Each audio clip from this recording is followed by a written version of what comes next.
mkono wake huwa una sehemu mbili, au mkono wa mtu yoyote una sehemu mbili, ambapo kuna upande wa namba na kuna upande wa herufi. Nataka kuwa mkunga. Ndio. Kwa nini? Napenda kuwasaidia wamama ili tupate taifa la kesho. Hii inaitwa Rukaf Hebo Syrup. Ni dawa ya kifua na mafua. Imetengenezwa kwa mimea mbalimbali, lakini mmea mkuu ukiwa ni mkaratusi. Mfano wake ni huu hapa. Mkaratusi imechanganywa na asali pamoja na tangawizi. Na wito wangu kwa wakuu wa mikoa, wakuu wa wilaya, kwanza mjitahidi kutengeneza botanical garden ambapo mtakusanya miti dawa katika kila maeneo.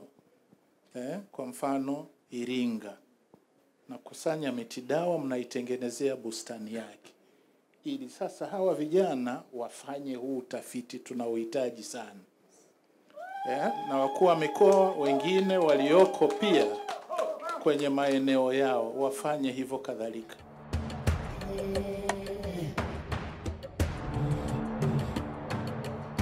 Serikali imekuwa ikitushika mkono kwa namna moja au nyingine na kushirikiana nasi katika kufanikisha kuwa chuo kinapiga hatua.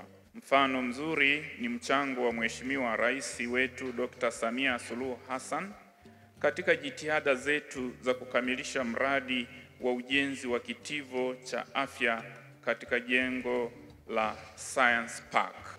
Serikali imeendelea kuwekeza katika kujenga mazingira rafiki, ikiwa ni pamoja na kujenga miundombinu ya maji, umeme, barabara na kadhalika, ili kuhakikisha kuwa sekta binafsi zikiwemo taasisi za elimu zinafanya kazi katika mazingira ambayo ni wezeshi, na hivyo kutoa elimu bora na ya kiushindani.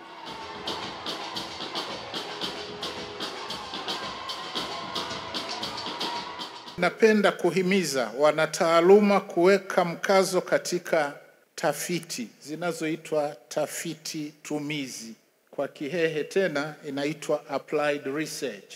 Katika taifa letu zinahitajika sana tafiti zinazolenga kukabiliana na changamoto zilizopo katika jamii, na hususan teknolojia duni na tija ndogo katika sekta za uzalishaji.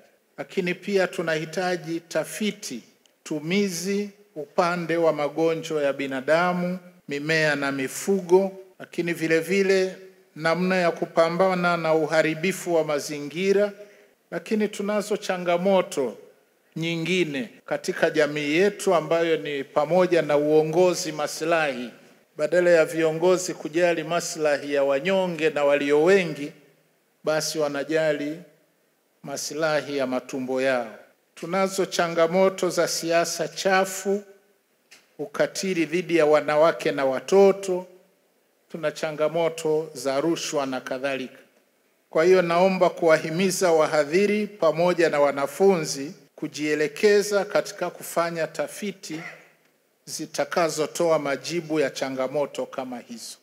Aidha, ni muhimu pia kwa wanazuoni na wanataaluma kufanya uchambuzi na kujihusisha na mijadala mbalimbali ya kitaifa kwa lengo la kuelimisha jamii na kusaidia utatuzi wa changamoto kwa kipindi cha muda mfupi, muda wa kati na muda mrefu. Serikali kwa upande wake itaendelea kutenga fedha kwa ajili ya wanafunzi wanaosoma vyuo vikuu na vile vya kati. Na lengo la serikali ni kuhakikisha kila mtoto ambaye anatoka katika mazingira ambayo hayamwezeshi kutimiza ndoto yake ya kupata elimu ya juu awezeshwe kuipata. Na katika azma hiyo, serikali kwenye mwaka 2024-25 ilitenga jumla ya shilingi takriban bilioni 254 kwa ajili ya mikopo kwa wanafunzi wapya wa shahada ya kwanza, ambapo jumla ya wanafunzi 81,079 wamenufaika. Aidha, katika mwaka huo huo jumla ya shilingi bilioni 503 zilitolewa kwa wanafunzi 157,981 wanaoendelea na masomo katika shahada ya kwanza kwenye vyuo vikuu mbalimbali ikiwemo Chuo Kikuu Katoliki Ruaha.